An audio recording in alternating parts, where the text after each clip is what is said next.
All rise for the jury.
Please be seated. The record will show the presence of the jury, the defendant, and counsel.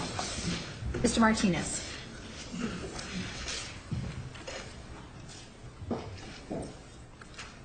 Fate has ordained that the men who went to the moon to explore the peace will stay on the moon to rest in peace.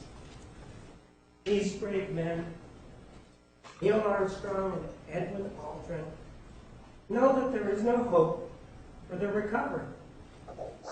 But they also know that there is hope for mankind in their sacrifice. These two men are laying down their lives in mankind's most noble goal, the search for truth. And they will be mourned by their families and friends. They will be mourned by their nation. They'll be mourned by people of the world. They'll be mourned by Mother Earth that dared to send two of her sons into the unknown. In their exploration, they stirred the people of the world to feel as one.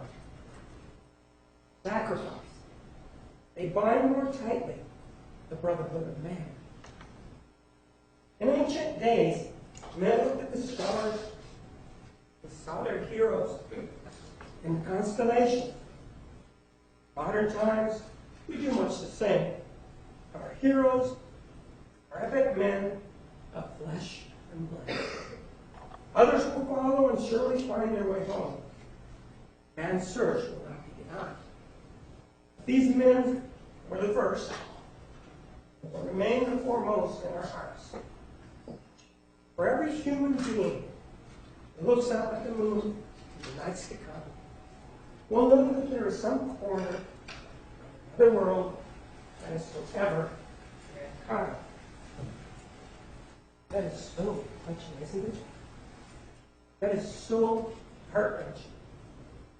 That is so compelling. So true.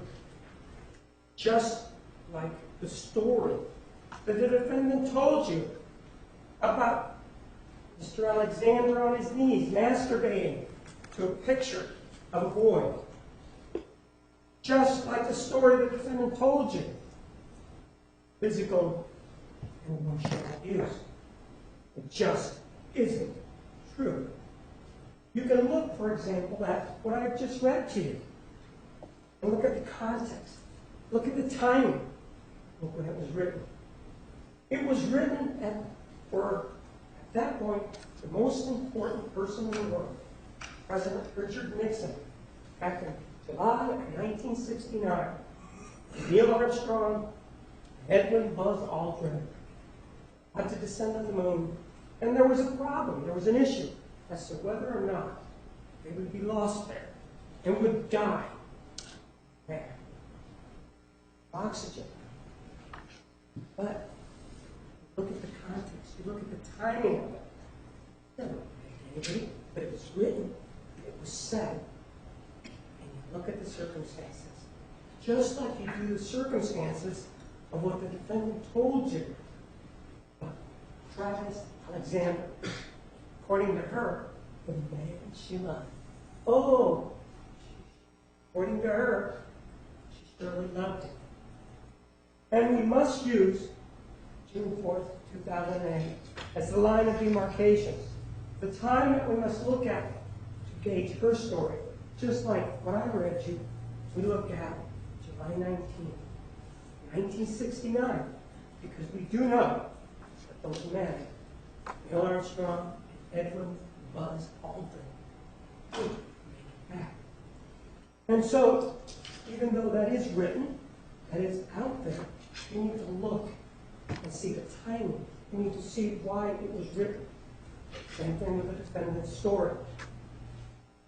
After June 4th, 2008, after she was arrested, after she was at the Maricopa County Jail, and during a forensic evaluation.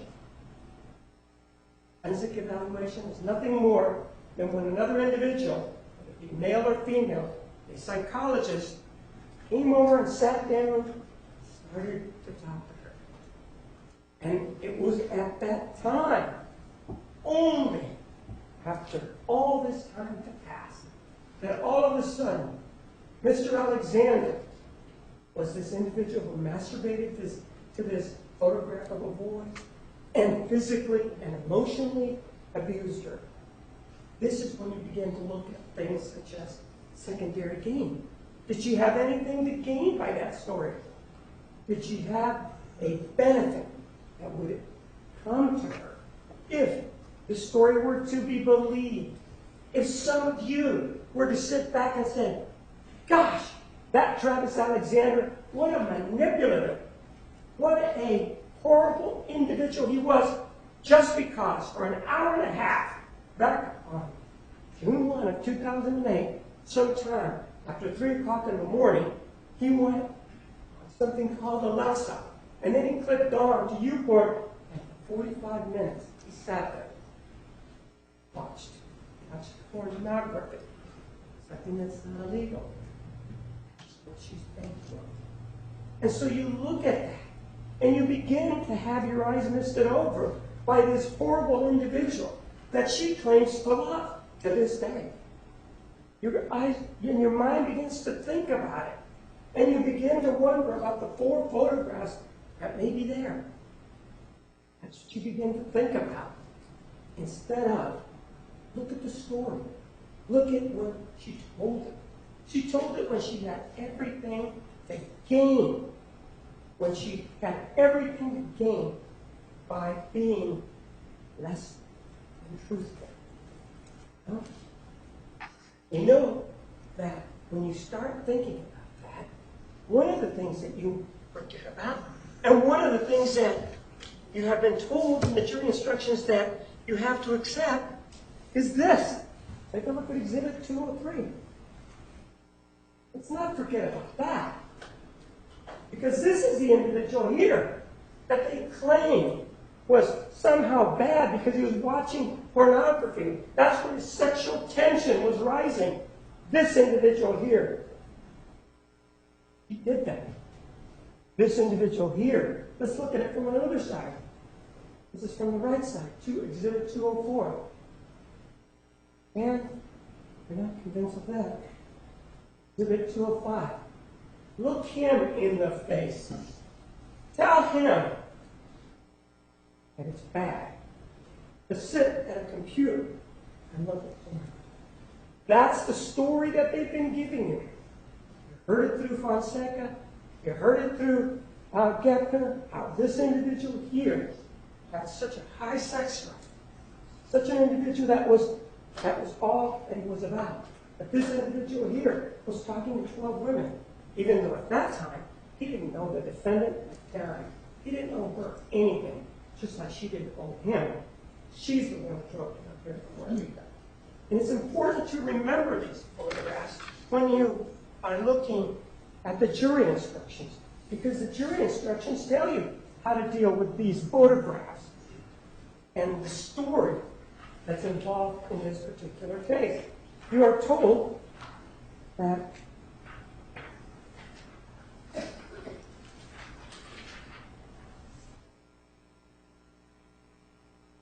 regard to this killing, because that's what we're here after all. This is not a masturbation case. This is not a case about two people making love. This is not a case about love. This is a case about murder. And the person who murdered Travis Alexander sits here in court today. She's the one that used the knife. She's the one that used the gun. And you are told, you have the jury instructions, they've been read to you by the judge. You are told that a previous jury found the defendant guilty of first-degree premeditated murder. And that you must accept that verdict. Exhibit 205, people have already looked at that. People, the previous jury has looked at that and has decided the defendant is guilty of first-degree murder. And the elements are set out for you. They are there, and they tell you that she knew right from wrong at that time. Because that's the point with regard to this inquiry. Premeditated the murder of Travis Alexander. And you've seen the photographs of how she left them. You know that she used a gun. You know that she used a gun. The other thing that the jury instructions tell you is that this prior jury returned a verdict finding the defendant eligible for the death penalty. Because, according to that other jury, of the aggravating circumstance, the murder was committed in an especially cruel manner. You must accept that verdict. Especially means usually great or significant. And this term focuses on the victim's pain and suffering. And to find that, the previous jury has already determined that Travis Alexander, the person that she loved, she may suffer physical or mental distress or anguish prior to the death. And she knew, or should have known, that she was going to do that. Objection, Your Honor. May we approach? You may approach.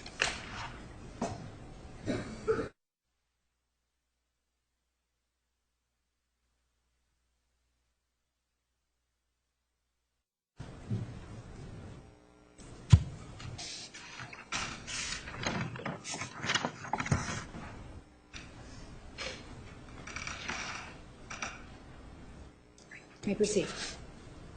As I was indicating to you, this term, especially cruel, it has already been proven and you are to accept that. You have indicated that you would follow the jury instructions, and the jury instructions tell you that a previous jury has already found it, and you are duty-bound to accept it.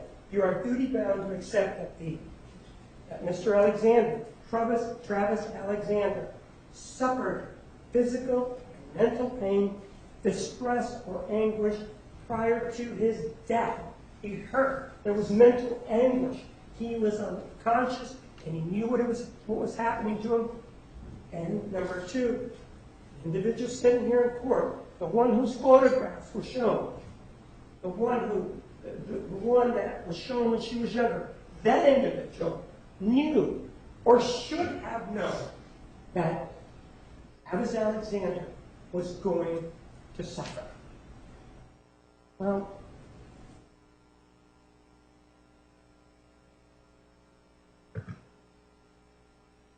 it sheds a different light when you take a look at, for example, exhibit number 192, about what we're really talking about in this case. When you look at his back, when you look at the rest of his body, when you look at his temple, that he did suffer at the time that she was killing him. And one of the things that came out during the testimony of one of the experts was that, well, the defendant at some point, when she was in jail, has attempted suicide. That she, according to what was presented to you, that she hoarded or was able to gain a lot of Advil, and that she took all of that Advil so that she could thin her blood, so that she could then make an attempt to commit suicide. You remember that. And one of the things that happened with regard to that, as it applies to this, is that when she went to bed and she had the razor. As the testimony indicated, she accidentally nicked herself. And she said, wow, according to her own testimony, that really hurt. It hurt so much that I didn't want to commit suicide anymore because it hurt so much. When you think of that, and that's important because it gives you a measure, it gives you an understanding of Travis Alexander. Exhibit 202, for example, what was happening to him when that knife was cutting into him. And it wasn't just one cut. It wasn't just 2 cuts. It was over approximately 27, depending on how you count. Every one of those, in terms of pain, is something that you can consider. Because there was evidence presented here that when the defendant had a little scratch or a little nick from the razor, that according to her, that really hurt. So for comparative purposes, you know Mr. Alexander, Travis Alexander, after standing nude in the shower, during the attack, was conscious. He was bleeding. And so you take a look at this, and then you are presented with these stories, with these allegations, because that's what they are. It is up to you to decide whether or not you believe the allegations that are presented to you. Just because an individual has over 30 years experience and tells you that he believes that they happened because he's looked at the written word and he's talked to the defendant, just because he said it does not make it so. And just because another expert who also has more than 30 years sat back and looked at some documents and spoke to the defendant and she believes it, that does not make it so. You are free, according to the jury instructions, to disregard whatever the experts told you. Experts can be wrong, and you are free to accept whatever you believe has been proven, and you're free, when you go back to that jury room, turn your back on whatever somebody said, and you say to yourself, I don't believe that. I don't believe a hired gun. That's what you can tell yourself if you go back there.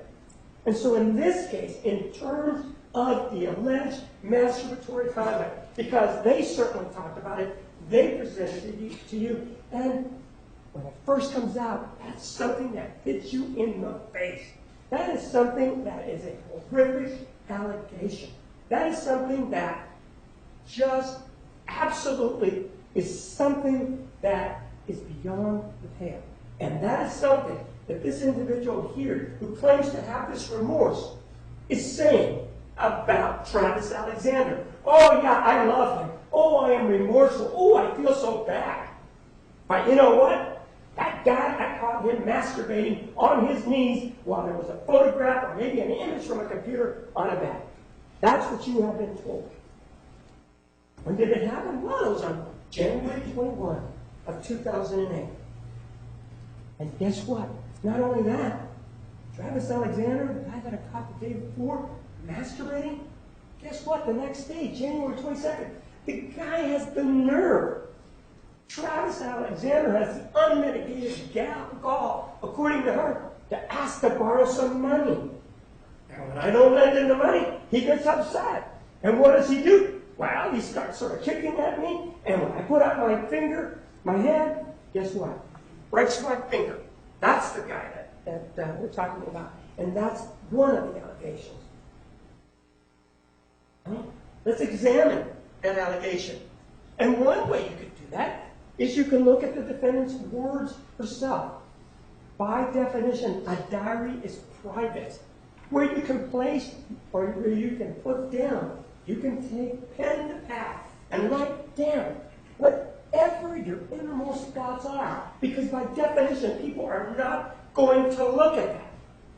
Back then, there wasn't any issues about whether or not there was a charge of murder or whether or not she'd been convicted of murder. There was nothing of that back in January of 2008. It was just her pen paper in the solitude of her privacy when she went down to write those words about what happened on January 21 of 2008.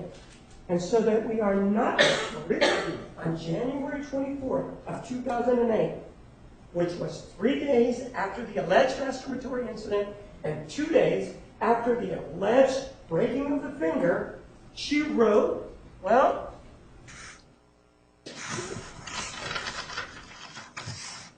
I haven't written, and you can tell by the journal, since January 20th of 2008, because there has been nothing noteworthy to report. Nothing noteworthy happened on January 21 of 2008. We're expected to believe her about all these other things, but when she writes that, oh, no. Yeah, that's a mistake. You're just not getting it. When she writes, it's nothing noteworthy happened. You're wrong. Something noteworthy did happen. She just didn't write it down. Well, January 22nd is inclusive of that time period. And she also said that on January 22nd of 2008, nothing happened. Oh, sure, they can talk to you and say, well, most people don't report. Most people don't go to the police. And that would be most people who are the victims of domestic violence. They don't go to the police. They don't go and seek medical care. It's silent, don't you know? And look at what happened in the Ray Rice case. It was kept silent. Everything is silent. That's why there's this problem out there. That was private. That journal was private. By definition, it was like she was not reporting it to anybody.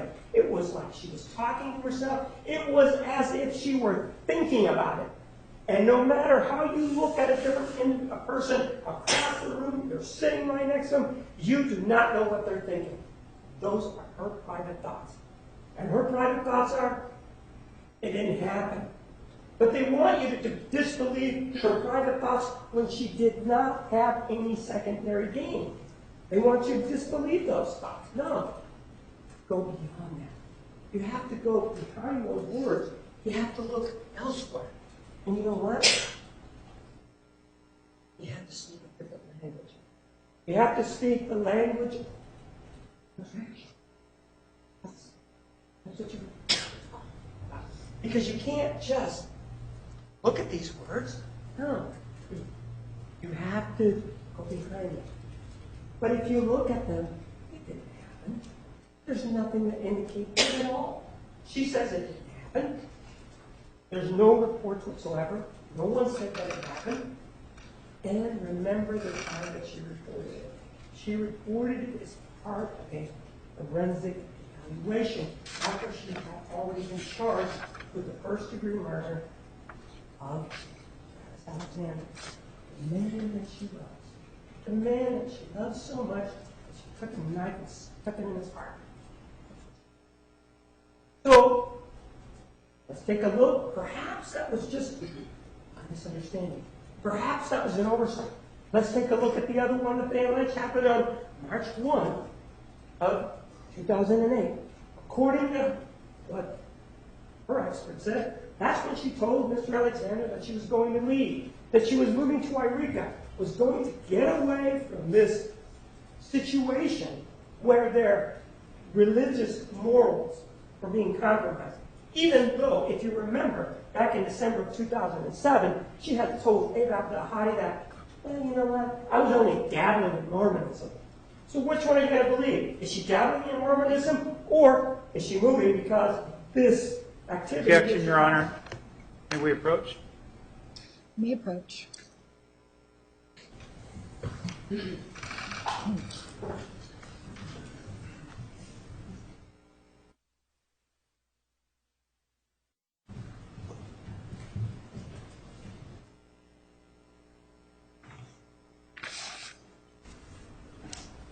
So why is she leaving? Is she leaving because this creates a conflict? Or why is she leaving? What do you even know? As it relates to the abuse, which is something that they alleged, and they brought in Fonseca and Geffner to talk to you about it. Well, on that particular one of the things that raised as to that issue that at that time he backhanded her. Back on March 1, 2008, he backhanded her. That's what they alleged to do. That's what happened. And it was as a result of her telling him that she was going to leave. But the problem with that is that if you, again, take a look at the journal, it was that after she told him, he gave her, according to her journal, 3 very tender, very slow, very soft kisses. Now, the definition of physical abuse is changing. Touching with her lips. That's the physical abuse here. Objection mischaracterizes testimony. Overruled. You may continue. According to her journal, he did touch her with those lips of his. And he did touch her 3 times. Never indicated anything about anybody backhanding anybody else. And again, this is a journal that she kept. This is a journal that she did voluntarily. This is a journal where she recorded her thoughts. She says it didn't happen. So are you supposed to turn your back on her when she says that and there is no secondary gain? No, you evaluate it. You take a look at it. You don't just take a look at it also by itself, but you go back and you take a look at the previous one, where she claimed it happened on January 22nd of 2008. And you say, wait a minute, the other one didn't happen. This one didn't happen. What is going on here? And then finally, you are asked to take a look at another one that happened in April 2008. And on this one, because, according to Kepner, it was getting progressively worse, violence. This one, well, he actually straddled her. He actually got on top of her. And according to him, he actually caused her to go into unconsciousness. And that's when he was in the attack mode, and I'm talking about Kepner. That's when he was saying things about Janine DeMarte and her assessment of the physical, or lack of physical abuse in this case. And he used a very interesting psychological term to take issue with what Dr. Janine DeMarte had found when it came to physical abuse.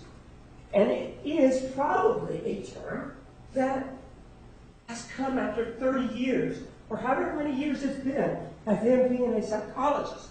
It's one of those well-tailored terms that perhaps those like Janine DeMarte who are not experienced enough like him probably don't use, because they probably don't know it. And it was, and he described it as asinine. That's what he said. That's the psychological term. And that's what he said when it came to Janine DeMarte, that it was asinine for her to say that she did not believe that there was any domestic violence. But as long as he said it, it's okay. As long as you agree with him, it's okay. But you know, there's that psychological term out there that you can use.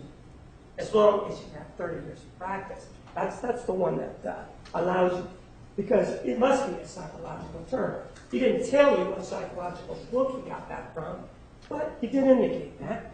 But he was also being critical of Janine DeMarte because, according to what he testified to, was that at that time, Janine DeMarte found it unbelievable, inconsistent, whatever term you want to use, that a person who is being choked out sit back and reflect and say, well, thinking about scratching his eyes, but good. I'm not going to do it because I don't want to injure it. And in fact, though, the problem is that Hefner, who appears to have not done none of the work, it was always a we proposition of him. Stephanie Platt did this or that interview, had other interns that did this or did that. It was always a we proposition for God. Maybe didn't read the transcript from March 5, 2013, in which the defendant testified. And it was actually the same defense counsel that's here today that was asking the question. Okay, the instance where he was choking you in the bedroom near his dresser, did you feel like you could get away? Just get up and run down the stairs? She answered, no. Definitely not. Because he was straddling me, and all his weight was on me, and his hands were around my neck. That's what she said under oath. It wasn't like she was writing it in a journal. It's not that you then have to apply the law of attraction, a language of attraction, however you want to say it. No. She said it here in court, taken down by a court reporter. And then the question was, in that episode, did you attempt to get away? At first, I thought of clawing his face. But what do you claw somebody's face with? Well, there's nothing there that she has available to her other than her fingernails. But, no. Couldn't have been that. No. Couldn't have been the clawing. No, couldn't have been the hands. Couldn't have been the fingernails because she was talking about her arm. When you evaluate his testimony, those are the kinds of things. Whenever he was painted in a corner, he was always saying, well, no, that's just not accurate. Let me tell you a couple of things. Well, she indicated at first I thought of clawing at his face, but then I couldn't. I couldn't do that. It didn't feel right. Gouge out his eyes out. Didn't feel right there. Janine DeMarte indicated that, well, that to her, problematic. If you are out to pass out, somebody is strapping you, your boyfriend, and you're sitting there thinking, she's thinking, how calm can she possibly be? You know, it got me down, I'm about to pass out, maybe I'll gouge at your eyes out. No, I don't want to hurt you. That is just inconsistent with anything what life tells you. And that being the case, I mean, Martha gave her opinion. There's nothing out there that corroborates, mentions, hints at anything like this. Well, the Geffner and Prosecutor said, according to those journals, Mr. Alexander apologized. Apologized for what? Well, you know, under the law of attraction, we know that he apologized for being physically abusive and mentally abusive. Objection mischaracterizes testimony. Jury is directed to recall the testimony you've heard. You may proceed. And as soon as there was this apology out there, oh, well, you know, he was apologizing for this. For this physical and this verbal abuse. That's right away, under the law of attraction, they were able to figure that out. Perhaps it was those 30, 35 years of experience that somehow allowed them to do that, even though they were not very familiar with the law of attraction. And you take a step back. Was there anybody else that said anything close to this, similar to this? No. Is there any report, anything, just that hint, that would actually show that this happened? No. Action like that? There's just a way. And when the things conflicted, for Geffner specifically, in terms of, for example, when one incident happened, there was this talk about whether it was February 5th or January 21st. Well, if the date doesn't correspond to him, the female psychologist, the one that previously examined it, she's wrong. He's the one that's right. So if you take a look at this in an effort to perhaps you making your way through this, there's nothing out there, nothing in writing. Are you really going to believe her? Are you going to be so blinded by this image or the allegation of Mr. Alexander, or any of them claiming that he was masturbating or maybe looking at pornography? Are you going to be so blinded by that you say, right away, that he did it?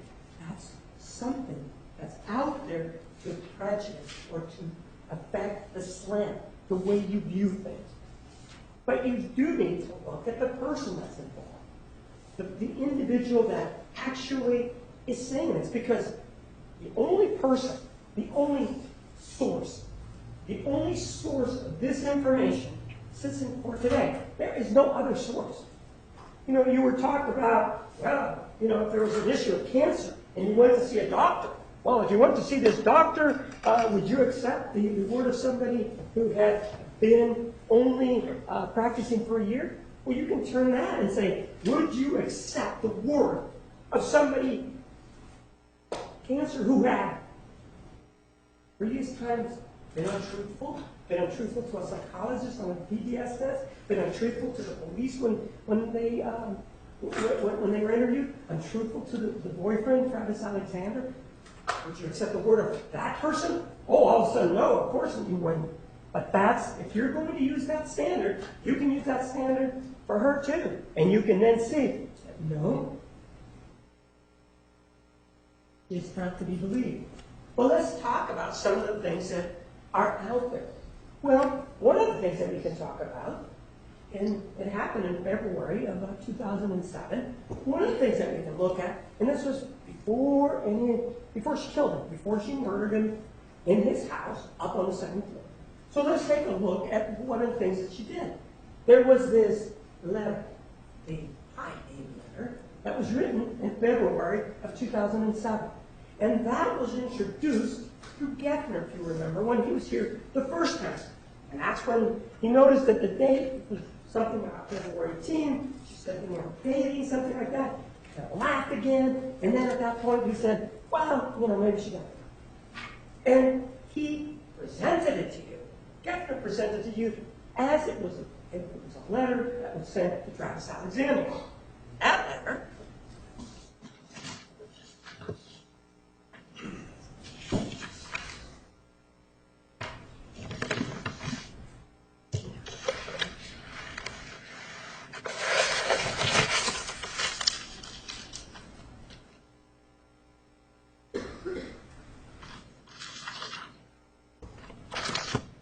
letter was dated Sunday, February 18, 2007. And she writes, I am. Well, and on it, she talks about how she wants to be friends, how their hug was something that they can just sort of forget. What was important about that letter, what we're talking about, is that it was never sent. Yes, it was never sent. That letter was never sent. And Eval Behati came in and testified and said, she never sent it. It's not that I didn't receive it. She never sent it. Objection, Your Honor. May we approach? You may approach.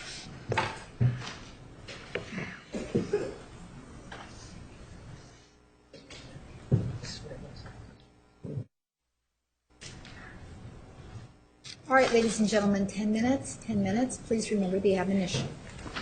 All rights to the jury.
All rights to the jury.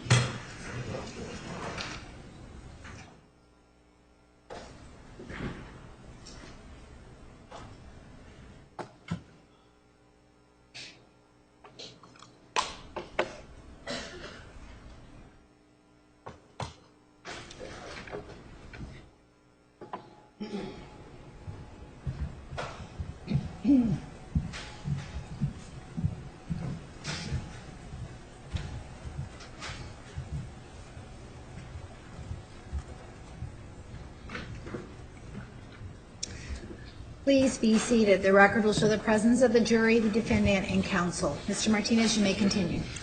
In the first portion of this presentation, I talked to you about the defendant and the issue of secondary gain and how the timing of her disclosures involving Mr. Alexander were suspect. We also looked at the issue of corroboration, whether or not anything that she said is corroborated by anything, whether it be in her journals, whether it be in medical reports, whether it be anything, and nothing is corroborated. Right now we're looking at her, and we were talking about things that she may have written, specifically the Dear Abe letter, which is Exhibit 438, and you can see the date on it. This was in February 18th of 2007, where she indicates that she is not Mr. Alexander's girlfriend at that time. One of the things that is most interesting about this is that if you see it says from, and it has the defendant's name, subject, our friendship, the date, Sunday, February 18th, 2007, and it does say IA. The problem with that is there is no address as to who she sent it to. There's a line that boasts or that is required before this is sent. It's not there. The tubes. That particular address is missing. It's not there. According to Abe Abdel Hadi, who came in here, he said, well, she never sent it. She just never sent it. So this is the individual that is now telling you, and this was, again, before the issue of secondary gain, this is the individual telling you these horrific things about Travis Alexander. She never even sent that. But, at least not to Abe Abdel Hadi, she did send it. She did send it over to Travis Alexander. And it was sent over to Travis Alexander to light a little bit of a fire under him. Because as you can tell, this is approximately 2.5 weeks after that go-around between her, Chris, Scott Hughes, and Travis Alexander. That didn't seem to have worked too well. And it didn't work. He didn't commit. He didn't do that. And according to Abe, even months later, he still hasn't committed. Well, she does say that she's considered herself single. And she's not Travis's girlfriend at that kind of time. So even though this thing that she did with the Alexanders, where there were all these emails going back and forth, and according to the emails, the defendant is crying over to the Hugheses, and she's indicating this, she's indicating that, and there's all this email traffic that goes back and forth. It didn't work. She's still not Travis's girlfriend, and still wasn't committed to her. So if that tactic didn't work, well, why don't we try an untruth? How about create something like this? Put it in writing, send it to this proposed boyfriend, Travis Alexander, just to light a little bit of a fire under him. Just to motivate him a little bit, get him going a little bit. Because the other thing that she did didn't work. That ploy didn't work. Let's try this other ploy here. And you look at it because you now have to evaluate whether or not her allegations of physical abuse and masturbatory conduct are true. Well, but you're looking at something that she did to somebody, oh my gosh, that's right, we forgot, right? Somebody who she totally loved. Oh, she was so in love with him. She's so in love with him. Pose an untruth to him. Undertake this underhanded action by sending this girl out. That's how much you love him. See, that's the definition of true love. When you can do something like that, that's something you have to also consider when you go back there.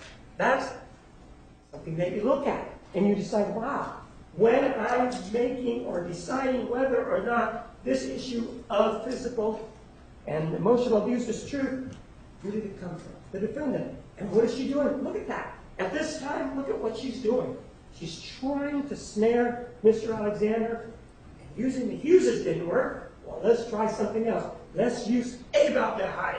Let's get another third person involved so that Mr. Alexander can finally move from wherever position he's in so that he can become her boyfriend. Well, one of the other things, and if we're looking at how she recounts things, take a look at the entry from September 13th, 2007, because that is her narration, her view of what happened on the Havasupai trip. Remember that Havasupai trip? But here, what's important about that is there were actually witnesses there that time. One of them was Daniel Freeman. You heard his testimony about what happened that day. And it sure varied, and it sure was different than what she wrote in that journal, where she claimed that Travis apologized because it was 90% his fault. Remember that? And one thing to keep in mind with regard to that, she knew about Lisa Andrews at the time. So when they are saying, and they are being heavy-handed and saying, Travis Alexander is a cheater, well, who the heck is he cheating with? The defendant. She knows about Lisa Andrews. So if he's cheating, so is she. Let's get that out into the open. And if he's dating Mimi and having sex with her, well, she knows about Mimi too. She knows all about that. So if he's cheating, so is she. So why are we darkening his character without really looking at the reflection in the mirror to see what we see there? Because they, and I'm talking about the experts, want to close their eyes to what's in the mirror. They can't stand to see what is being reflected back at them. They turn a blind eye. And I say they turn a blind eye because specifically, Geffner said, with regard to the PDF, post-traumatic, get the name right, post-traumatic stress disorder scale test that was administered by Richard Sanders. Remember that? He said, I didn't consider it. Why didn't you consider it? Well, the reason he didn't consider it is because the defense was untruthful in that one. And remember, one of the things that you have to keep in mind is that she was untruthful on something that they are holding out to you, these tests. They're pen and paper. You just write down, and how much better could it be? Turn a blind eye to that. But to go back to the September 2007 Havasupai incident, where there was somebody else there, Daniel Freeman. He indicated that, well, the defendant they were going to go to Havasupai, it involved some trekking, and the defendant had a backpack. And he picked up the backpack, and he said, oh, very heavy. And it's going to be a problem if we're going to be trekking down to the Havasupai Falls. So, what did he start doing? He started to remove the toiletries out of there, according to him, without her permission. It wasn't Travis Alexander that was doing that. It wasn't Travis Alexander who was screaming at her that, hey, this is going to be too heavy. Daniel Freeman was the individual that instigated this. He's the individual that said, no, it's not going to work. He's the individual that told her that. Take a look at that entry, which is September 13th of 2007. It's like night and day. It's like, look, you're looking at a different event. She says, well, it didn't start very good. It was pretty bad. Hey, where's the mention about the fact that you were being unreasonable with the backpack? Where's the mention about the fact that it was actually Daniel Freeman that started? Where is that mention? Why don't you mention that?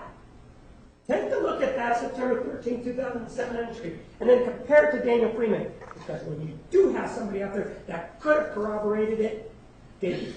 In fact, it was inconsistent. And what does she end up? Well, her fault. 90% of it was Travis Alexander, because he's the one that, according to her, said that it was 90% his fault. So we have two incidents that can be corroborated, that other people are involved, that you look at and you say, that person's saying it isn't true. So you're looking at a situation now where before the killing happened, two incidences that could be corroborated or not.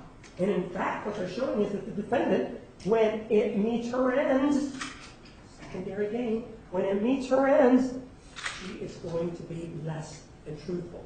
Just like you when she took the witness stand. She can be less than truthful. One of the things she took, when she took the stand, she talked about her father, who, according to her, when she was approximately 4 years old, was using cocaine. Never told that to anybody else before. Or that her mother was smoking marijuana when she was pregnant with the defendant. Never told anybody else that. Notice new things keep popping up, and she did it to you. Well, let's talk about this PDS. That's a pencil paper test. It's got all these questions. And on question number 14, she was asked, what is the traumatic event? And what you're looking for is to diagnose somebody with post-traumatic stress disorder. That's what the object of this test is. They say you look at the traumatic event, and according to her, well, it was a man and a woman, two strangers. And they were the ones that were involved in this traumatic event, and that's what causes her to have PTSD. Examiner says, oh, I didn't consider it. Well, why wouldn't you consider it? You would consider it as part of the global picture, wouldn't you? So that when you look at the other test that you administered to her, you'd have to step at least half a step, because he wouldn't go back a full step. Go half a step and say, well, maybe there's a chance that what this individual is telling you on this test is not true. And you can actually even compare it to the DAPS test, because on the DAPS test, question number 14 is the same thing. What is the traumatic event? So the PDS and the DAPS are the same as to what they're looking at. A single event. That's what those tests are geared to look at to determine whether or not the individual has post-traumatic stress disorder. And she was diagnosed with post-traumatic stress disorder. That is true by Richard Samuels, and he is a psychologist. But it was based on an event that did not occur. No matter how they want to change it up, no matter what they want to do, she's been diagnosed with post-traumatic stress disorder on an event that did not occur. An event where a stranger came, had this attack, and attacked Mr. Alexander. So, when you look at the mitigating factors and you say, well, she's been diagnosed with post-traumatic stress disorder, she sure has. Richard said it, but it's based on an event that isn't true. She made it up. Second degree game written all over it. She didn't think she was going to get caught.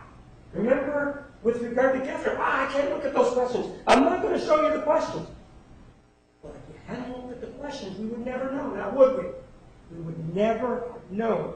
But he wanted to hide behind it. You know, this is copywritten. I can't show you the questions. Well, those questions are there for you to look at. Whatever was coming up, it's going to be taken up. And you can look at question number 14, and you can see the answer.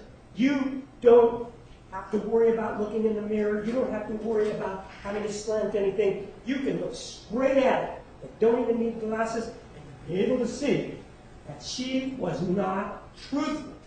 Oh, but they can choose to ignore it. No, they can't. As an expert, one of the things that you were told with regard to them is that a witness, qualified as an expert by education or experience, may state opinion on matters in that witness's field of expertise, and may also state reasons for those opinions. Expert opinion testimony should be judged just as any other testimony. You are not bound by it. Just not. You should accept it or reject it, whole and part, and you should give it as much credibility and weight as you think it deserves, considering the witness's qualifications and experience and the reasons given for the opinions and all other evidence in the case. It's not done in a vacuum. So now we have 3 examples where the defendant has been less than truthful, where others are involved and can be corroborated on important matters. She's been less than truthful. So that's something for you to consider. The other one that's interesting to consider, and it's Exhibit 391.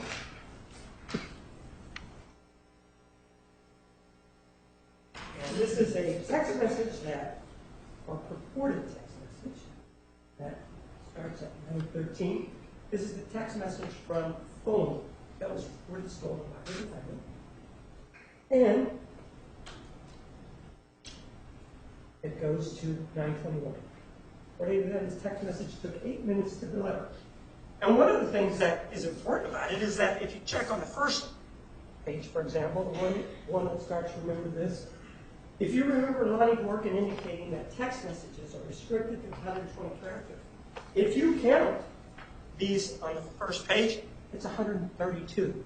If you count the ones on the second page, it's 125 characters, and the third page is 130 characters. So, it was presented to you as a text message. Was it a text message? Not according to Lonnie Dworkin, it isn't a text message. Objection mischaracterizes the testimony. He didn't say that with that system. The jury is directed to recall the testimony. Not according to Lonnie Dworkin. This is not a text message because it doesn't qualify as a text message. The other thing to consider is that it took 8 minutes, but even more than that. One of the things that the defense counsel held up for you is exhibit number 440. These are all the text messages between Travis Alexander and the defendant. I defy anybody. 12 of you that are chosen, I defy any one of you to look through there and find this text message as having been sent. Travis Alexander just isn't here. It isn't. Got the problem with the characters, more characters than there should be. Got that indicating under Exhibit 440 that they introduced. Well, the last thing that's kind of worth mentioning is that Mr. Alexander wants to be the muse. He wants to be a Greek goddess. That's what he wants to be, a female Greek goddess. We know that there's allegations that he was something who was motivated by sex, but there never was an indication that he was female. That's what a muse is. Yet, we present this to you. She presents this to you as it was sent by Mr. Alexander. Why? Because it shows him in a bad light. It shows it was sent May 2nd when they were apart. That's another one of the things that can actually be corroborated that we can look at and say, well, there's a problem with that. The other thing is that you were able to see some magazines. You were able to see the key to that magazines. Magazines are addressed to the defendant, and according to Gaffner, his notes indicate that these magazines were being passed to Ann Campbell. And again, this is when she, the defendant, is in custody of the Maricopa County Jail. Let's look at Exhibit 469, some of her handwriting. Her words. And here's that. On page 43, after we took a look at the Star magazine that provided the code, unraveled this, it said, "You fucked up." Her words, not mine. What you told my attorney next day directly contradicts what I've been saying for over a year. Get down here ASAP and see me before you talk to them again. Or you testify. We can fix this. The interview was excellent. Let's talk ASAP. Now she wants to fix it. Now, this individual that's shown here in Exhibit 689, she wants to fix something. Yeah. Now she wants to fix something. It's the same individual that's in Exhibit number 688. The same individual that took the PBS test. The same individual that writes in her journals certain things. Well, this is the person. Those are her words. And those are her writings. Not only before she was arrested for the murder, but after. That's the person you believe. Travis Alexander, this individual, physically abused her. No corroboration. Was emotionally abusive to her. And yes, there are some text messages and Gene chats, or whatever they're called. But yeah, he wrote those. But is there a pattern of it? No, there isn't. One instance does not have a pattern. She wants you to believe all that. She wants you to believe there's a pattern. And she wants you to believe that he physically abused her. in light of all of that, maybe, you should reconsider what Kepler said. And remember, and Fonseca for that. Because what they were brought in to do was they were brought in, and you heard what they said from the witness stand. They believed everything the defendant told them. They believed that there was physical abuse. Objection, mischaracterizes this testimony. Ladies and gentlemen, you are to recall the testimony. You may continue. They believed there was physical abuse. They believed that there was emotional abuse. Fonseca, for 30 years, all she did was read. She didn't provide any opinion whatsoever.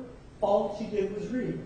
And Jeff Manuel, what did he do? Well, he administered some tests, and we don't know if he's the one that read, but he sort of stepped up and said that, yeah, perhaps he was the person who actually did some of the reading. And what were some of the overall themes that they came forward with? Well, the number one thing that they wanted to impart on you was to forget everything that was out there. Just believe them. They told you that Travis Alexander was being physically abusive. Forget what you see out there. Just focus on what they had to say. Why? Because they had had over 30 years experience. But just because they've had 30 years experience, can't do away. Can't slide under the carpet what this individual has done. You can't do that.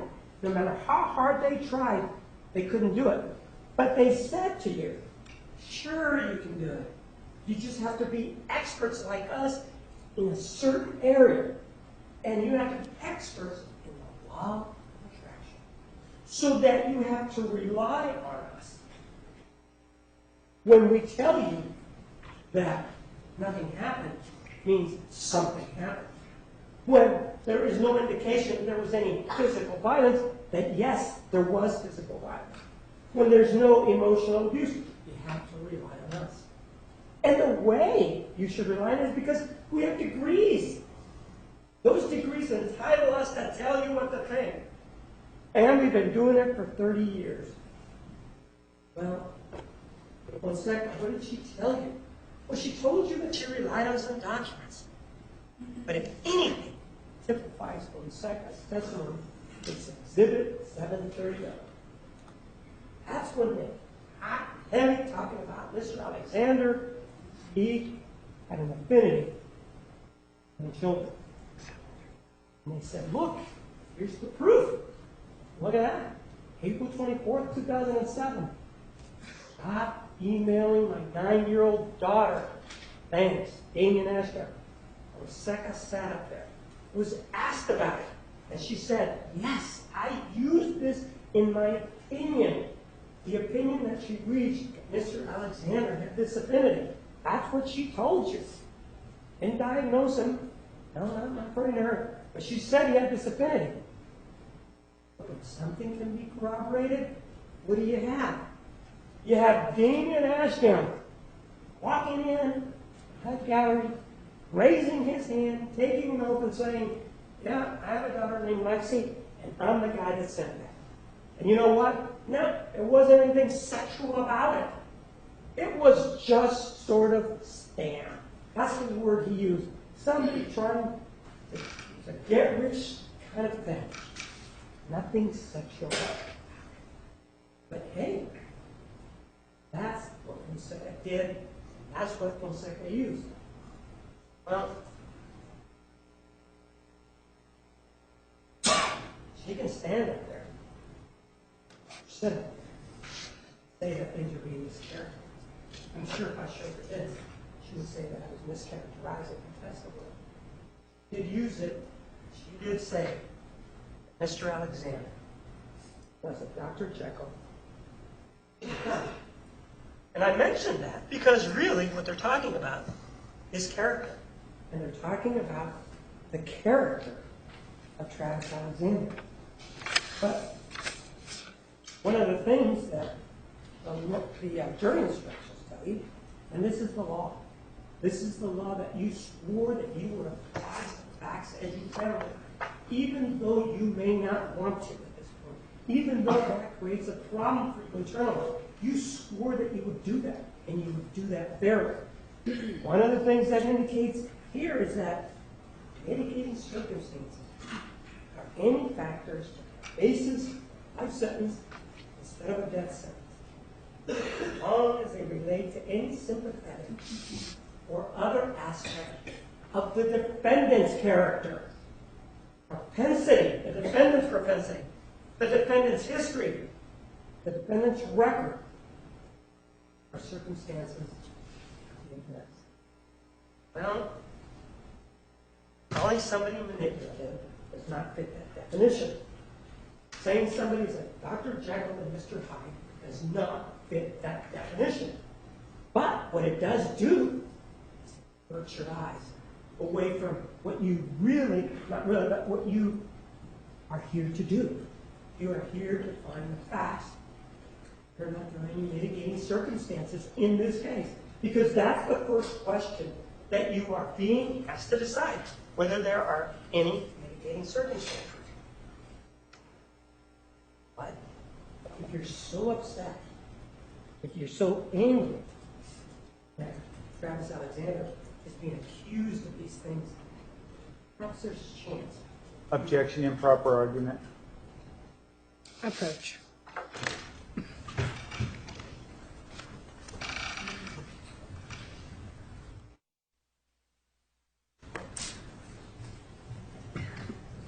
If you're presented with these allegations, perhaps, then you won't file to the facts, as the jury instructions tell you to do.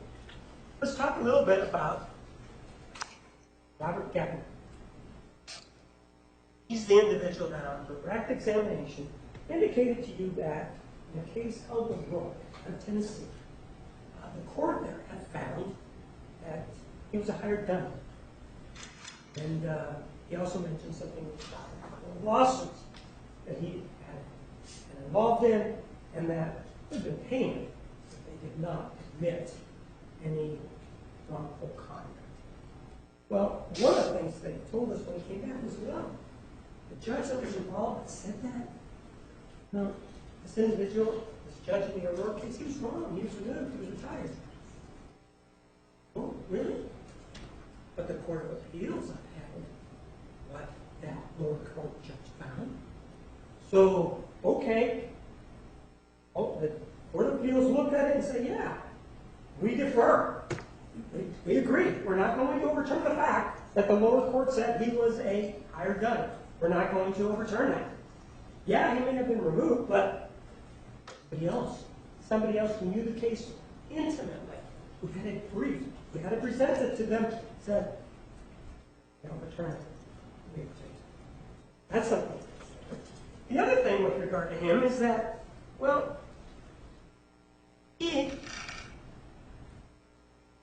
when he's challenged, he sorts to things like calling people asinine. Not something that psychologists sure are taught. That's something that is more of a personal attack. And that was a personal attack on Janine DeMarte, PhD. That's Dr. Janine DeMarte to him. She reviewed the documents. She came to her opinion, not an impression. She came to her opinion. And yes, her opinion was that there was no domestic violence in this case.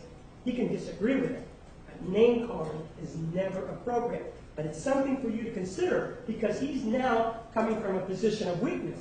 If he has to resort to that, rather than pointing to the evidence where she's wrong, then that shows the weakness of his position, the weakness of his opinion, the weakness of an opinion that you are free to reject. The other thing they said with regard to Janine DeMarte is that, well, yeah, sure. Yeah, she called Chris Hughes, yes. Called Sky Hughes, yes. Lisa Andrews, now Diodone, she called him, and she did do an interview.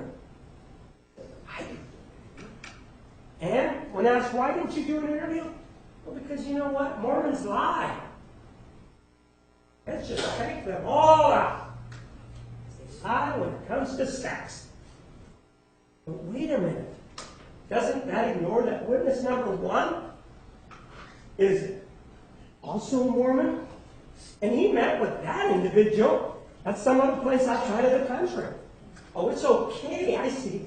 But it's clear coming through is that if it supports his position, he'll go out of his way. Doesn't support his position, he'll make these types of comments. There is nowhere in any psychological literature that you can find that says that when Mormons are asked about sex, they are going to be less than truthful. It just isn't. But it does show you the weakness of his position and how he was trying to convince you so much about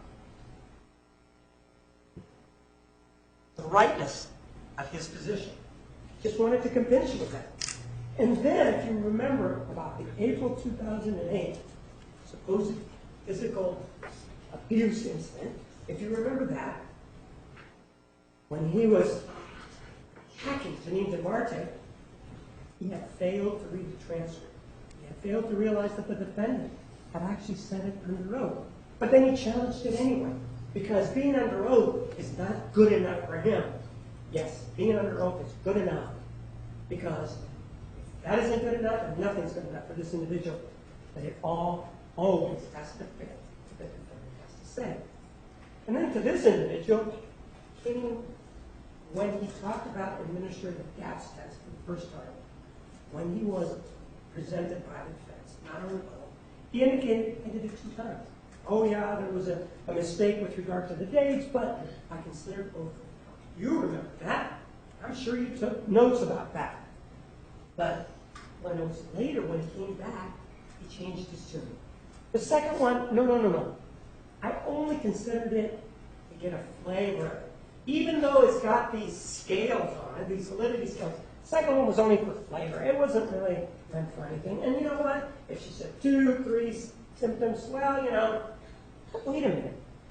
Isn't the DAPS used for the same purpose as the PDS, which is to attempt to diagnose whether or not the defendant diagnosed with post-traumatic stress disorder? That's exactly what they're for. And in fact, question 14 is the same. What is a traumatic event?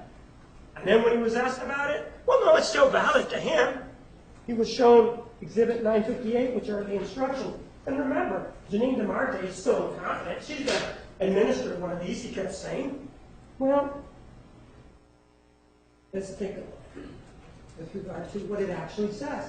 It's not Janine DeMarte saying it. It's a guy named John Greer, a name that he dropped. I'm surprised he didn't trip over all the names that he dropped as he was walking up to the witness stand.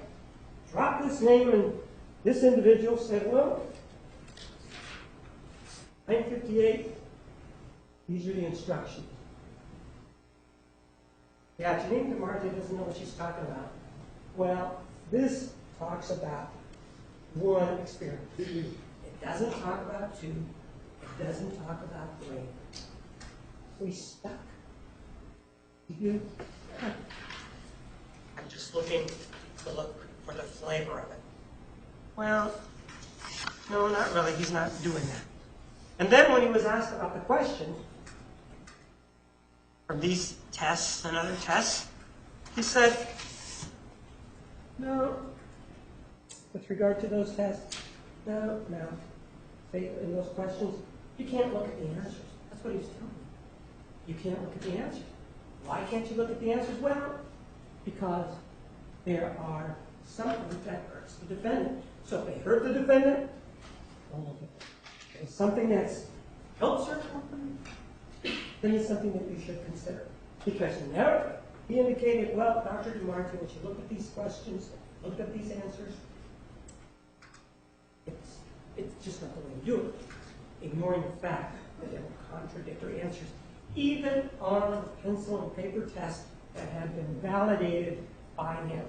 He did try to help a little bit by changing the dates. He said he had them wrong. He had a DD on the DAPS test, but you know what? Put that aside. Look at me. Look at my experience. And because of my experience, believe me.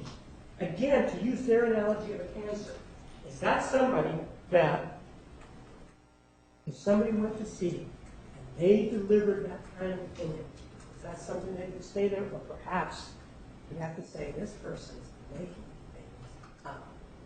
And so now we can talk a little bit about the mitigating circumstances. And we know, for example, that mitigation, as I've indicated to you, is that mitigating circumstances are any factors that are a basis for a life sentence instead of a death sentence, so long as they relate to any sympathetic or other aspect of the defendant's character, propensity, history, or record, or circumstances of the offense.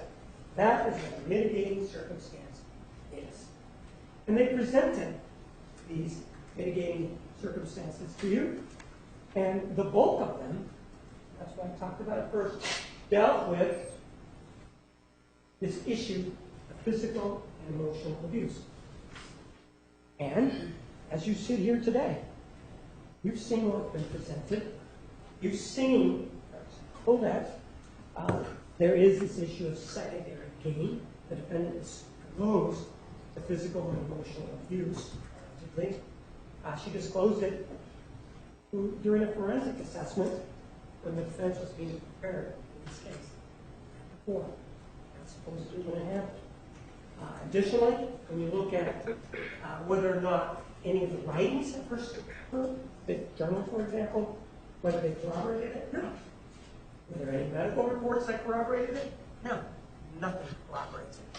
But you've looked at her and some of the instances and some of the things that she has said and done, writing and that sort of thing, and you can't forget, for example, that after the murder of Mr. Alexander, she did three things. She knew. What did she do? Sent him a text message saying, hey, are you going to deposit that check for $250? Wrote him an email saying, you know what, sweetie, it's too bad that I couldn't stop there. I'm sorry I couldn't stop there, but you know, you're going to come up here. We're going to have a great time at the Shakespearean Festival. And finally, she left him a voicemail. She covered up. She knew right from wrong.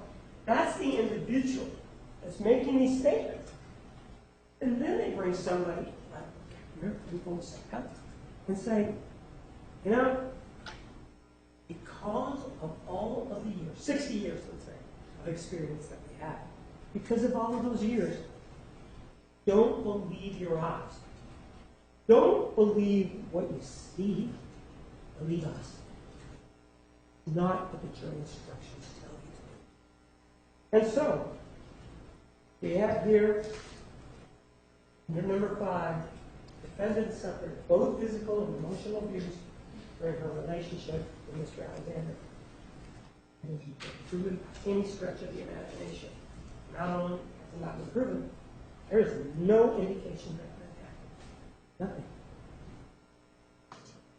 Well, then we have the abusive nature of the defendant's relationship with Mr. Alexander. It wasn't abusive. And let's keep in mind, they keep saying, well, he invited her, this person who was so sexually motivated, Travis Alexander, invited her to come down. Didn't you know that? Find anybody to tell me, how do you know that Travis Alexander invited Jodi Arias to come visit him? How do you know that? Where's the evidence for that effect? Where is it? Take a look at your notes, see if you can find it. No picture of that. But the defendant, the abusive nature of the defendant's relationship with Mr. Alexander caused the defendant to suffer extreme emotional stress at the time of the incident. Well, there was no abusive nature. It was a situation where, sure, Mr. Alexander was mourning. Sure, they have what may be to some rigid views about sexual contact before marriage. Sure they do. We heard that from almost everybody that knows anything about it. But clear that even though there was that, there was sort of that umbrella hanging over Mr. Alexander, that umbrella was also covering the defendant. And it wasn't just him in this this relationship that had to deal with those issues. It was the defendant too. And they were both in it. They were both doing what they enjoyed. And I point to the telephone conversation, so-called sex talk, where you can take a listen to that. And you don't need anybody, you don't need 1 second to tell you what's being said there. You heard what was being said there. You can make your own assessment. And she gave as good as she took. They talked about this movie they were going to make. Sure they did. But do you remember what she said about the poses? And how she wanted it to come out. So there was no abusive nature to the relationship. You know there wasn't. Well, there's this issue here now about defendant having a diagnosis of post-traumatic stress disorder. Janine DeMarchi said no. That's not true. And it's quite telling of the defense of the way this case was presented to you, that when it suits their ends, Janine DeMarchi is somebody that you can listen to.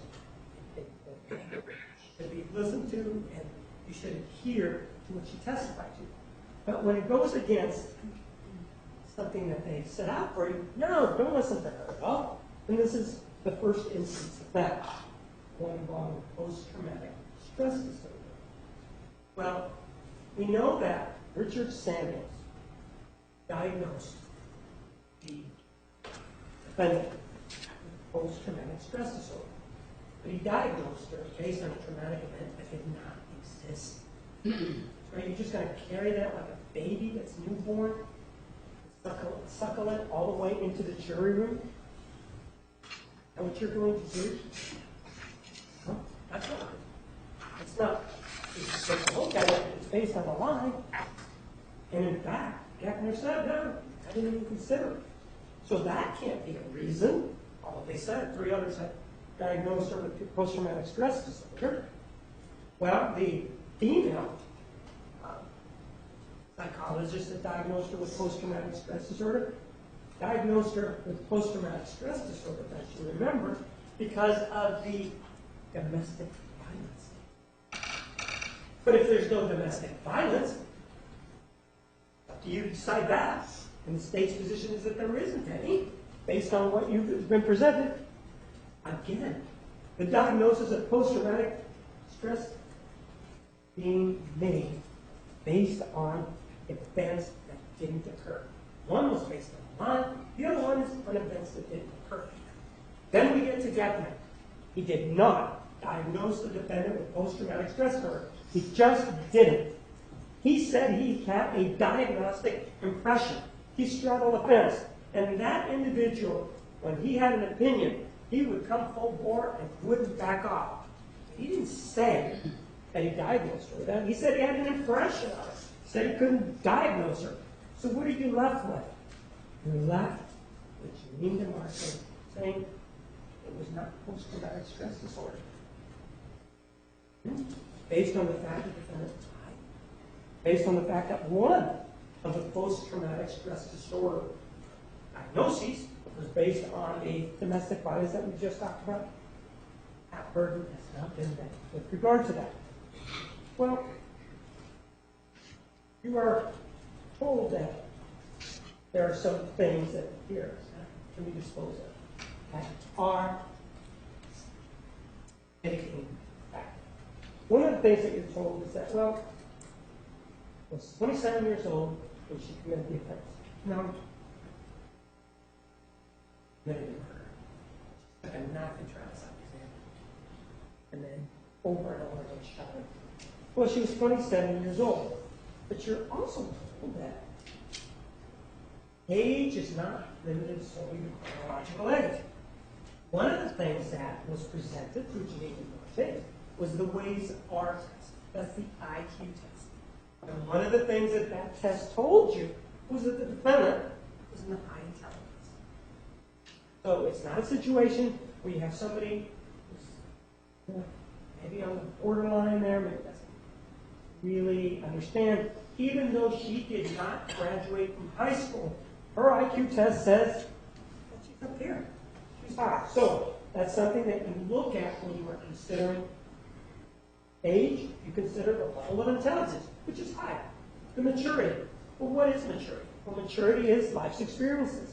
Well, she had, according to her, at least 4 people that she'd been in a relationship with.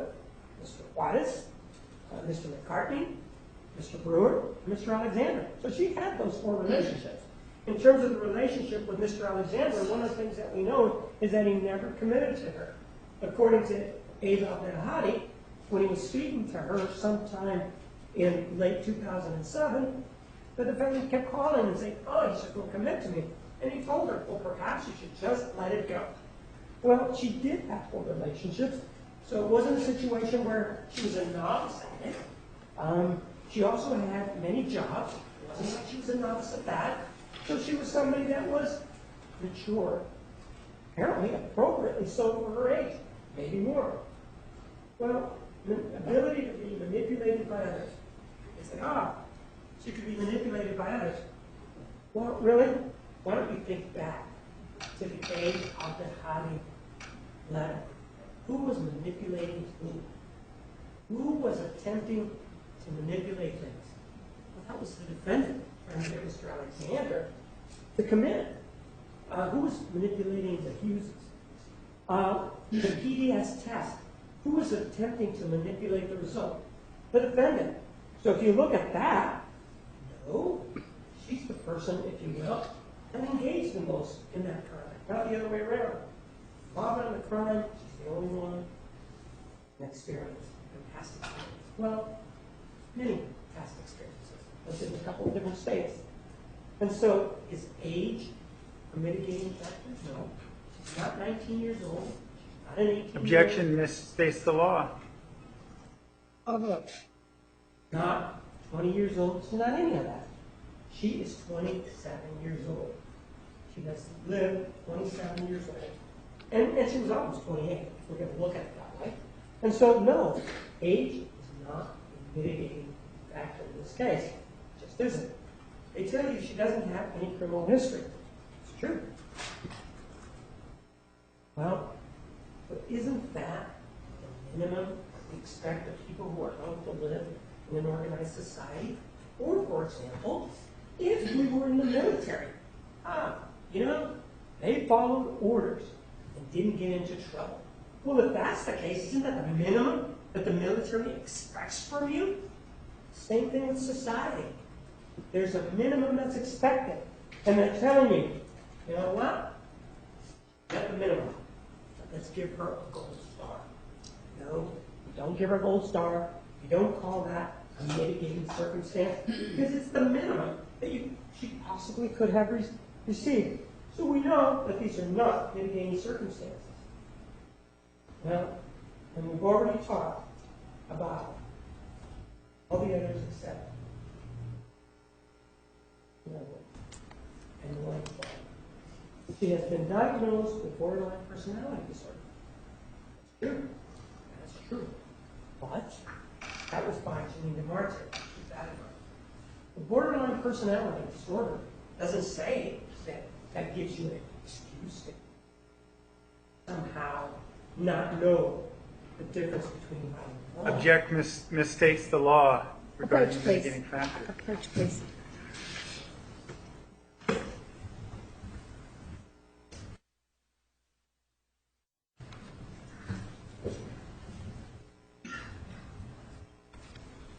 As I was saying, borderline personality disorder doesn't indicate that she doesn't know, doesn't provide an excuse for what happened. And you were presented with documents that were prepared or interviews that were taken by a defense employee at some point, went out. And in that, she spoke to the family. And some of the things that came out show that the defendant, or supported the defendant, has this borderline personality disorder. And she's intrusive. For example, there was this one that came out about how she would make snide comments. If you remember Matthew McCartney, he said, with her, she was always correcting me. The grandparents said the same thing. That's what borderline personality speaks to. It doesn't speak to the idea that somehow you have this violent tendency. It doesn't speak to any of that. It doesn't talk about violence at all. It talks about this trait, borderline personality disorder. It talks about, you do know right from wrong. You do know that, but one of the things that you are is that when you interact with people, you're intrusive. For example, Mr. Alexander, after he broke up with her, what did she do? She moved out of here. And she was looking inside his house by her own admission and saw him kissing a girl. If you remember the text message involving Michelle Lowry, he said twice she did that. And she heard him say, I love you to somebody. So, borderline personality disorder talks about a personality trait. What it is that you do in certain circumstances. It doesn't say that it's an excuse to go out and murder somebody. It doesn't. Objection misstates the law regarding mitigating factors. Overruled. It doesn't say that it's an excuse when you go out and you murder somebody. It just talks, it's a descriptive term of how that individual acts. And you know that's how she acts. You know because you've seen some of the examples of it. Oh yeah, they can say, well, you know, this person who conducted the interviews for the defense, there was a problem with them. But they're in writing. They indicated, for example, that the defendant, when she's put in these situations, she reacts a certain way. Take a look at what Matt McCartney said. Take a look at that. Take a look at what Daryl Brewer said. How she's clean, wouldn't let go. That's somebody who fears abandonment, which is one of the elements of borderline personality disorder. The thing to point out with regard to that is that they agreed with us. They said that she does have borderline personality disorder. And she does, but it's not a mitigating factor. Objection misstates the law. Overruled. Not only is it not a mitigating factor, there is nothing that indicates that there is a nexus between that and what happened on June 4th. Objection, Your Honor, again misstates the law. Approach, please.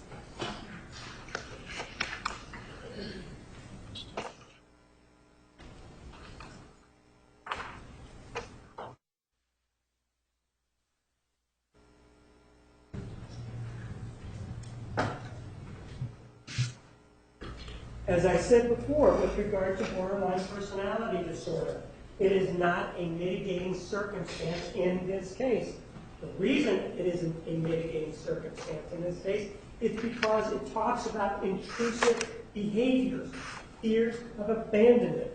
It doesn't have anything to do, if you will, with her murdering Mr. Alexander. And as the jury instructions indicate, there doesn't have to be a nexus between a mitigating circumstance and the crime, but it is something that you can consider. You can give it the weight that it deserves in light of the fact that there's no nexus. There's no nexus here between the borderline personality disorder and the murder, because, as I said before, the borderline personality talks about an individual who does things intrusive, who falls in love, but then falls in love too much.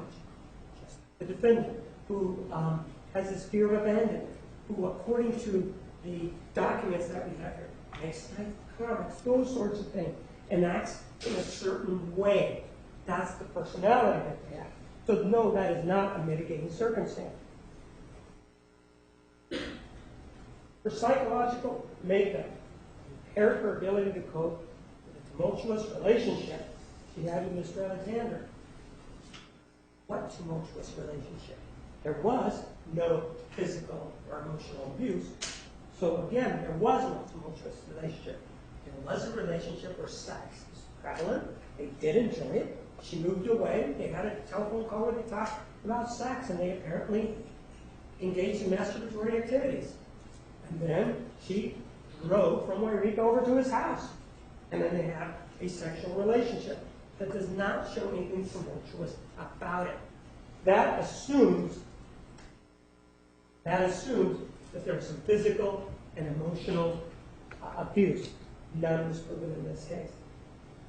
her psychological makeup compared to her ability to cope, I suspect that what they're talking about there is that she's diagnosed with this personality, borderline personality disorder. But as I've indicated to you before, this borderline personality disorder, in this case, is not a mitigating factor. By way of example, you can take a look at 27 years old. Everybody goes through that age. There's no connection between that and crime. You don't have to be a certain age to commit crime. It's not a mitigating factor. You look at it and you say, what's the connection? There is no connection. There is no nexus to the crime, and it's something that you may consider. There is one last issue to discuss, and that's number 4. The defendant suffered both physical and emotional abuse as a child. I will leave to you to decide that, and it appears from the perspective of the documents that were presented that she was a spoiled child. That's according to people who knew them. They were never beaten. All of this only comes from the defendant's parents. And I can believe what she has to say. So, she was hit by the spoon. And you know, one of the things that you can think about is that you were told, well, she left the house because of this. No, she didn't. She left the house because she was grounded. She was grounded because her father caught her when she was cutting class. And she didn't want to put up with being grounded for a couple of months, and so she left. She used Mr. Juarez as an escape valve. That's how she sort of attempts to manipulate what's going on here. A lot of it was the time that was spent by, so it is the state's position that this is not. Hasn't been proven. And what's the connection between that and what she did to Mr. Alexander some 20 years later? Isn't there some time gap? Isn't there a time when there's enough time that has passed so that this doesn't really have anything to do with the murder? It doesn't at this particular time have anything to do with the murder. And so, as you can see, the fact that she has no prior criminal history, that's not a mitigating circumstance. She's remorseful. Well, talk a little bit more about that. I told you she took the stand, and then he gave you some quotes about what she said. It was a horrible thing that happened. So remorseful that in the same breath, or out of the other side of her mouth, she can say, well, you know, somebody who has an affinity for kids, I saw him masturbate. That's how remorseful she is. That's really how remorseful she is.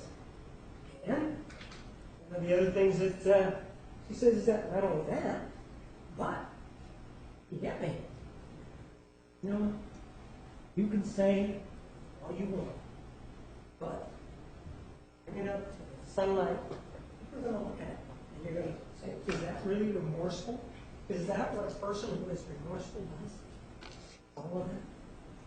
And, according to her, he also was emotionally abusive. Is that a remorseful act? Sound like it, does it? And the other thing is that, well, not only that, Mr. Alexander was really a bad guy because he was talking to 12 women. Objection, mischaracterized testimony. Overruled. He was talking to 12 women at the time, right around May, June of 2008. That's really, what was that? How was it remorseful to talk about things that, oh, I really didn't want to have sex with him sometimes, but he kind of sort of talked me into it, or he didn't force me into it. And all of these things, all of these negative things that have been said about Mr. Alexander, all of them were uttered by the defendant. All she can say out of it was one side of her mouth, that, oh, you know, it was a horrible thing that happened. But you know, I'm so sad. No, there's some blame here that he has to share. It's not my fault. That's what she's saying. I have this issue with him. And he's the one that asked me to go. He's the one that kept calling He's the one that initiated the cause. He's the one that named. How is that remorseful if, when you're saying that you're remorseful, you're also saying, give a person's blame? That is not remorse. That is something else other than remorse. You know that that is not remorse. So that is, there is no aggravating factor there. We talked about number 4, there is no physical and emotional abuse. And there was no abusive nature to the relationship. Talked about 7, whether or not she's been diagnosed with post-traumatic stress disorder. And number 8, borderline personality disorder.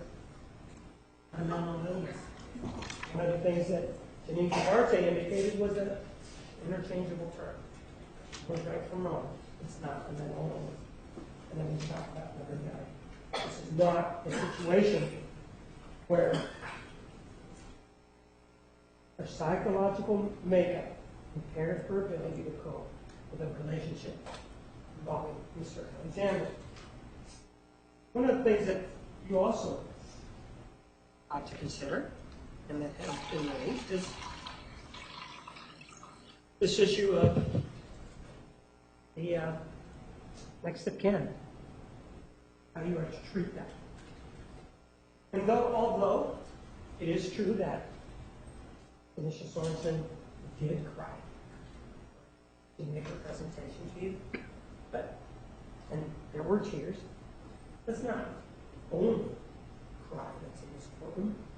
There's also a cry for justice, because you can't forget why you're here. Have we forgotten Exhibit 204 why we're here? It's not just about these pictures that perhaps are emotional. Exhibit 688. It's not just about that. It's also about this photograph here. Exhibit 204 and what she did. Touch to the head. And so, when I say that there's a cry for justice, it's a cry for you to apply in this case. One of the things that Tanisha Sorensen said was that, in this particular case, when she addressed you, she said, I just want to close my eyes, see Travis, my brother. I just want to hear his voice. Just can't. Well, the reason she can't is set out here. Exhibit number 204. That's why she can't. The person responsible for this her, sits in court today. And now it's your decision as to what you are going to do. Jury instructions tell you what you are to do. When they talk about mitigation assessment and the burden of proof, it does tell you that the defendant bears the burden of proof by proving the existence of any mitigating circumstance that the defendant offers by the performance of the evidence. Those 9 factors were proposed by the defendant. She has the burden of proof by a preponderance of the evidence. I submit to you that she has not proven that. Well, there's also an indication here as to how you look at this. It tells you that you individually determine whether mitigation exists, but it also tells you that you are to deliberate. And in light of the aggravating circumstance, well, look at another photograph, 203. In light of this, you must then individually determine if the mitigation is sufficiently substantial to call for leniency. But this, when you get to that, that assumes that you have already found that there's mitigation. It is the state's position that in this case, there is no mitigation at all. The first step is to decide whether or not there's any mitigation. And if you find that there is, that's when you then decide whether or not that mitigation that you found is sufficiently substantial to call for leniency. Sufficiently substantial to call for leniency is defined for you. They tell you that that means that the mitigation must be of such quality or value that it's adequate, in the opinion of the individual juror, to persuade that juror to vote for a sentence of life in prison. It has to be of such quality or value. That's why it's important to look. 27 years old, it's already quite a ways along the way. Never has a criminal record. Well, that's the minimum. Those are the kinds of things that you have to look at. And then you're told what to do with regard to once you make this assessment. And you're told that it's not a mathematical one, just because there's only one aggravating circumstance proven, and perhaps one of you finds two. It doesn't mean it's a mathematical one. Just because you found two, it's outweighed. It isn't like that at all. You look at it, you make a decision based on the totality of the circumstances. And then it tells you, if you unanimously agree there is no mitigation, well, then you shall return a verdict of death. That's what it tells you. It's not something that when you go back there and you say, there's no mitigation. No, there's no mitigation here. The instructions are mandatory. You shall return a verdict of death. Or if you unanimously agree that the mitigation that you may have found is not sufficiently substantial for leniency, then you shall also return a verdict of death. It is only when there's mitigation sufficiently substantial to call for leniency that you go to the other option. Well, you were shown many photographs. Perhaps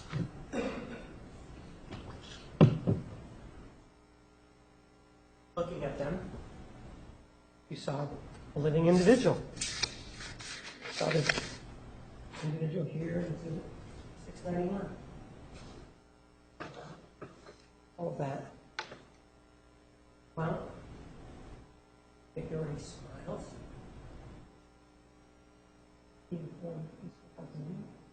Objection, Your Honor. May we approach? You may approach.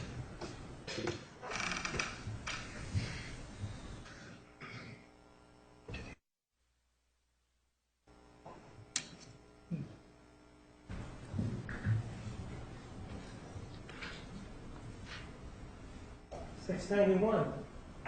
Smile, right? Well, Exhibit 694. Look at that.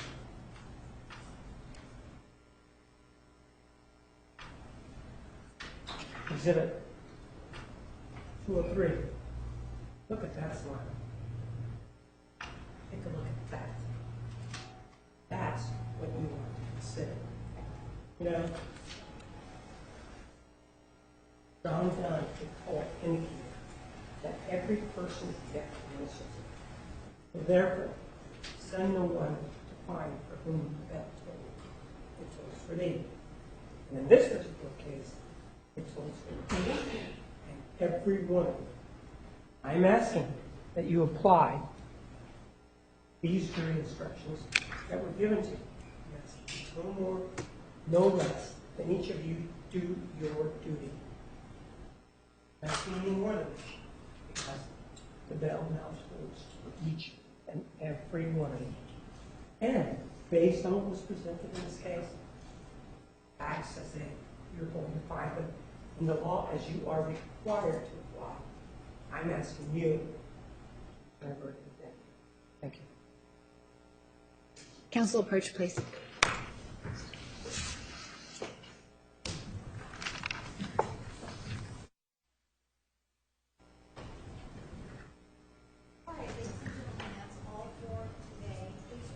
Tomorrow morning at 9:30, please remember the admonition. Are there any questions? Thank you. You're excused.